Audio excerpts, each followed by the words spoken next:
there, and welcome back to the Today We Craft channel. Today I'm going to be showing you how to make leaf-shaped pot holders, which can also be used as oven mitts.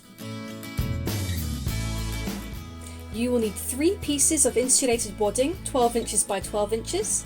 This is cotton batting, but I recommend using the insulated kind. I'll leave a link in the description below of where you can get some.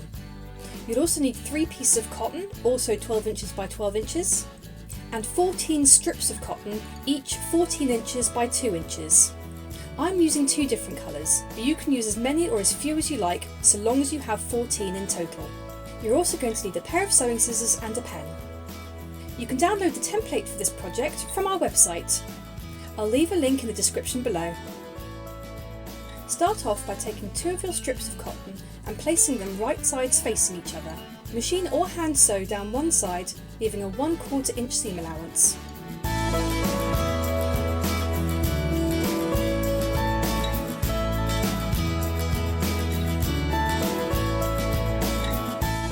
Open up your fabric and add another piece over the one you've just sewn. Repeat this process until you've sewn all your strips of fabric together.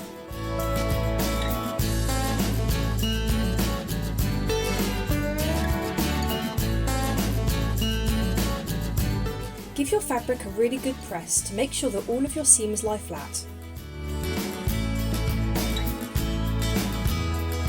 Fold and cut your fabric in half.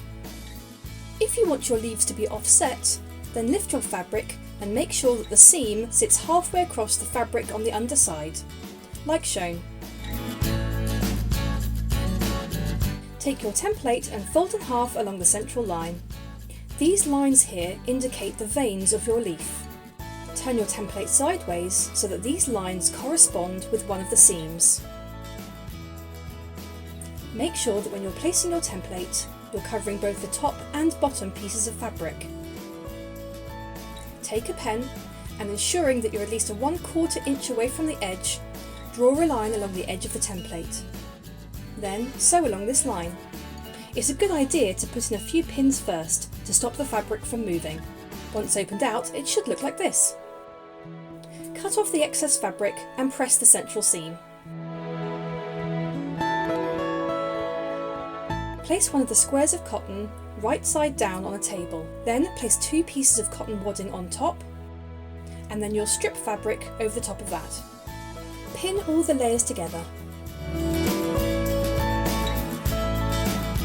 Now we're going to be adding the quilting effect by sewing along all the veins of the leaf. We're going to start with the spine of the leaf before moving on to the veins, always starting from the centre and going outwards. Once you finish your quilting, thread all your loose ends onto a needle and then push all the way through the layers through to the back of the fabric.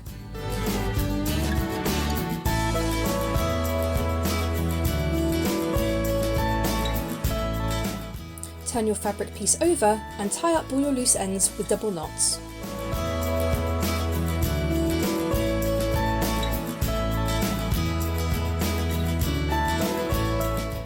Lay your template over your quilted fabric, ensuring it's lined up at the top and bottom. Use a pen and draw all the way around the edge of your template. Then sew along this line. Once you've done that, you can snip off all the excess, keeping as close to the sewn edge as possible. Take your template, cut out the centre section as indicated and discard. Cut out a single piece of wadding for each template.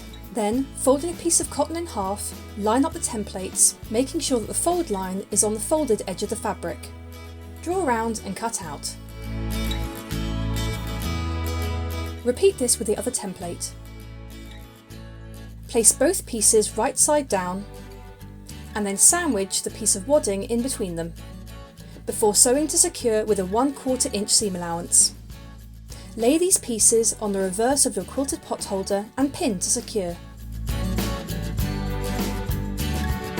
Take a piece of off-cut cotton, approximately 3 inches by 2 inches, fold into 4 and then sew along one edge to create a tab. This we're going to use to make a loop, before pinning to the base of our pot holder. Take some coordinating extra wide bias binding and place face down, starting at the bottom of the pot holder. Pin all the way around before sewing. and make sure that the piece underneath is neatly folded over. Don't worry about the piece on top because you won't see it. Just cut it off with about a 1.5 inch overlap. Use your sewing machine to sew a 1/4 inch seam all the way around the edge to secure, ensuring that you don't accidentally pleat your bias binding. Then it should look like this. Turn it over and tuck your bias binding over the edge.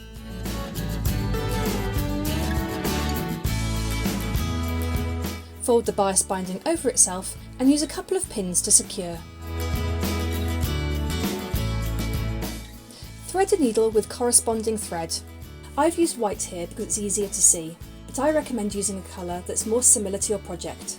Carefully hem your bias binding by inserting your needle through the edge of the bias binding and then directly underneath into the fabric. The needle should then emerge further down the binding.